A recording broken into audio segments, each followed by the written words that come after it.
In the last season of The Walking Dead, there were way too many scenes that seemed to set up a romance between Maggie and Negan. Even when they were fighting with each other, there was a strong tension between them. Luckily, the last episode of The Walking Dead put an end to that idea for good. Now that The Walking Dead is over and Dead City is coming up, it's a good idea to think back on Maggie and Negan's relationship and figure out why it was a bad idea from the start. And I got no problem watching the kid at all.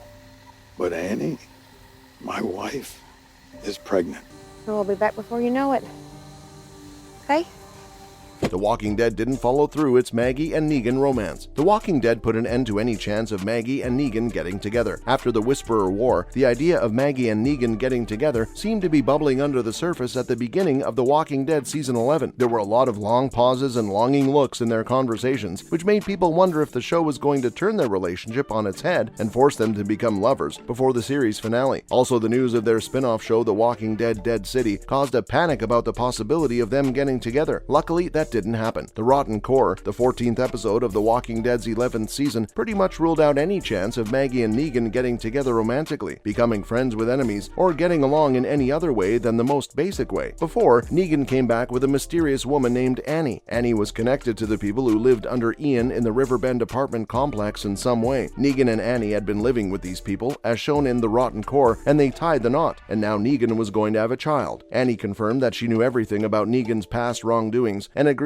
that he had changed, which showed that their relationship was strong. Even if you ignore how fast the relationship grew, The Walking Dead's introduction of Annie as Negan's pregnant wife ended any chance of him and Maggie getting together. Negan as a wife at the end of TWD. Negan seemed really in love, and he was about to become a father for the first time. He'd already shown his fatherly side to Carl Grimes, Judith, and Lydia. Negan felt terrible about how he treated his first wife, Lucille, so it was very unlikely that he would leave Annie for Maggie. Negan's love for Annie also proved that he never made eyes at Maggie. This means that the hints of chemistry between them earlier in season 11 must have been misread. Maybe the tension was more about learning to live with each other than about giving up what they really wanted. The Walking Dead's decision to not have Maggie and Negan get together was great news. Since the time jump in season 9 of The Walking Dead, Negan has tried hard to make up for his past mistakes. Everyone saw this, but Maggie always fought the urge to shoot him on the spot. Maggie getting over her hatred and learning to forgive Negan would be one thing, but jumping into bed together or riding off into the sunset hand in hand would have been nothing more than a cheap and shocking twist, just for the sake of being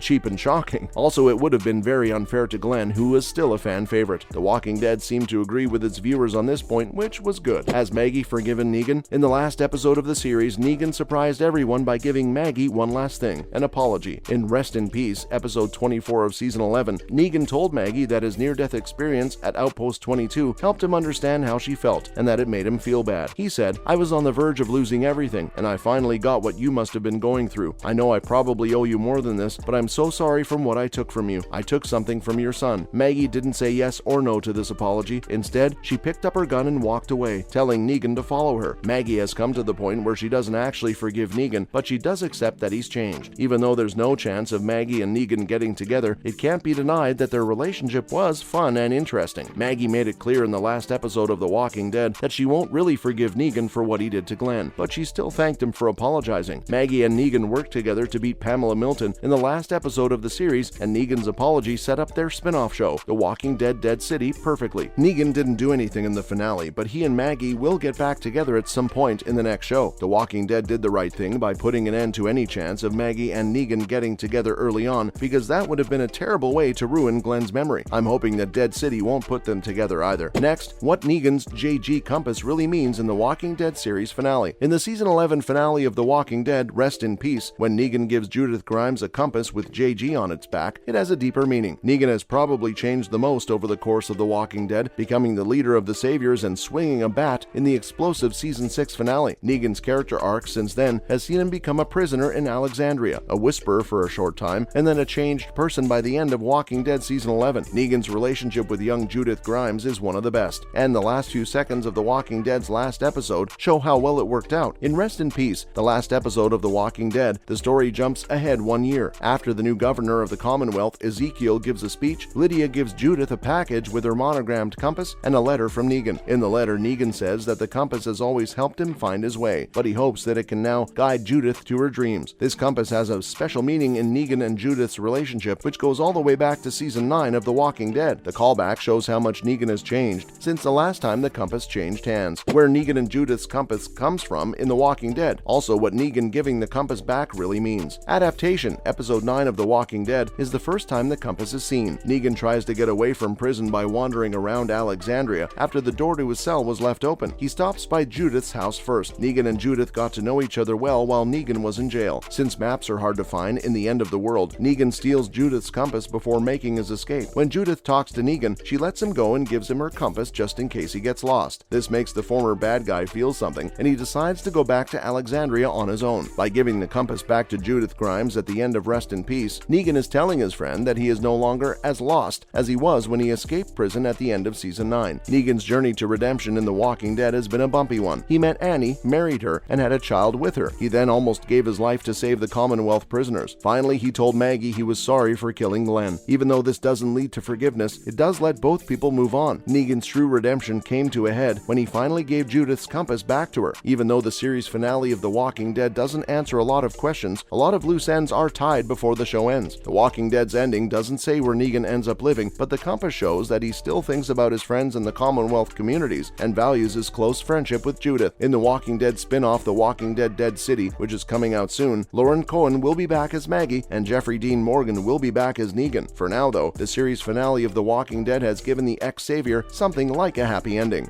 We find our moment, we take it. Hey, what's with the chit-chat? Man, we need a break.